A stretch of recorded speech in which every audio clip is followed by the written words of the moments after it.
ہر طرح کی تعریفیں اللہ تعالیٰ کے لیے ہیں، ہم اسی کی حمد بیان کرتے ہیں اور اسی سے استعانت و مدد طلب کرتے ہیں، اور نفس کی برائیوں سے اور اپنے برے اعمال سے ہم اللہ کی پناہ طلب کرتے ہیں۔ جسے اللہ تعالیٰ ہدایت دے اسے کوئی گمراہ نہیں کر سکتا، اور جسے گمراہ کر دے اسے کوئی ہدایت نہیں دے سکتا۔ اور میں اس بات کی گواہی دیتا ہوں کہ اللہ کے علاوہ کوئی لائق عبادت نہیں، وہ تنہا ہے، اس کا کوئی شریک و ساجی نہیں، اور اس بات کی گواہی دیتا ہوں کہ محمد اس کے بندے اور رسول ہیں صلی اللہ علیہ وآلہ آلہ وصحبہ وسلم۔ اللہ تعالیٰ فرماتا ہے، اے ایمان والو، اللہ تعالیٰ سے اتنا ڈرو جتنا اس سے ڈرنا چاہیے، اور دیکھو مرتے دم تک مسلمان ہی رہنا۔ ایک دوسری جگہ فرماتا ہے، اے لوگو اپنے پروردگار سے ڈرو جس نے تمہیں ایک جان سے پیدا کیا اور اسی سے اس کی بیوی کو پیدا کر کے ان دونوں سے بہت سے مرد اور عورتیں پھیلا دی۔ اس اللہ سے ڈرو جس کے نام پر ایک دوسرے سے مانگتے ہو، اور رشتے ناطے توڑنے سے بھی بچو، بے شک اللہ تعالیٰ تم پر نگہبان ہے۔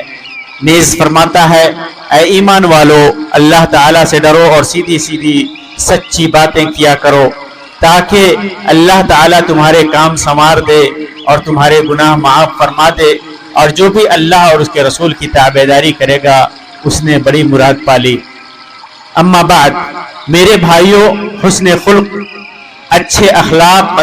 رسولوں کی صفت ہے علیہم الصلاۃ والسلام۔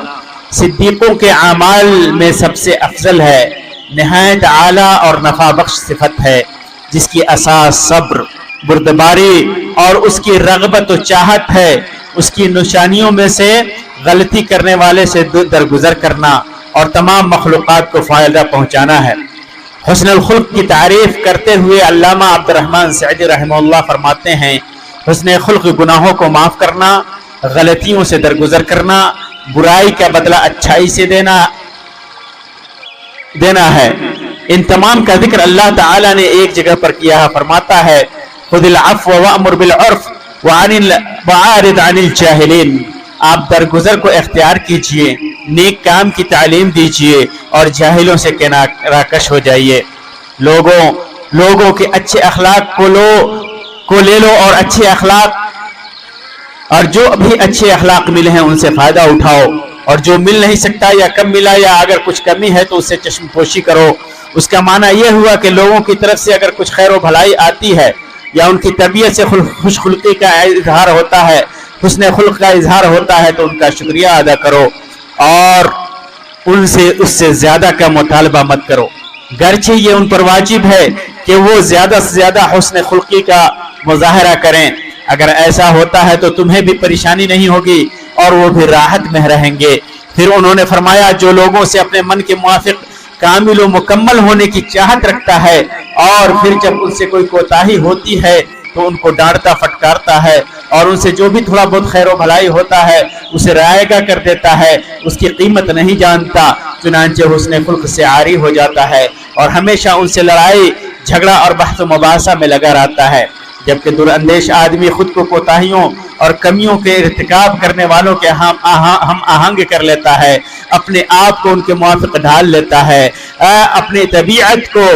برداشت کرنے والا بنا لیتا ہے۔ اللہ کے رسول صلی اللہ علیہ وسلم نے ازدواجی زندگی میں اچھے اخلاق کی طرف رہنمائی کرتے ہوئے ارشاد فرمایا کہ کوئی مومن مرد کسی مومنہ عورت سے بغض نہ رکھے، اگر اسے اس کی کوئی عادت ناپسند ہے تو اس کی دوسری عادت اسے ضرور پسند ہوگی۔ امام مسلم نے اس کو روایت کیا۔ چنانچہ آپ نے بیوی کے اندر پائی جانے والی کمیوں سے صرف نظر کا حکم دیا اور کہا کہ بیوی کی کمیوں سے درگزر کرو، اور اس بات کا حکم دیا ہے کہ اس کے اندر جو اچھائیاں ہیں ان کی طرف دیکھا جائے، اور ان نیکیوں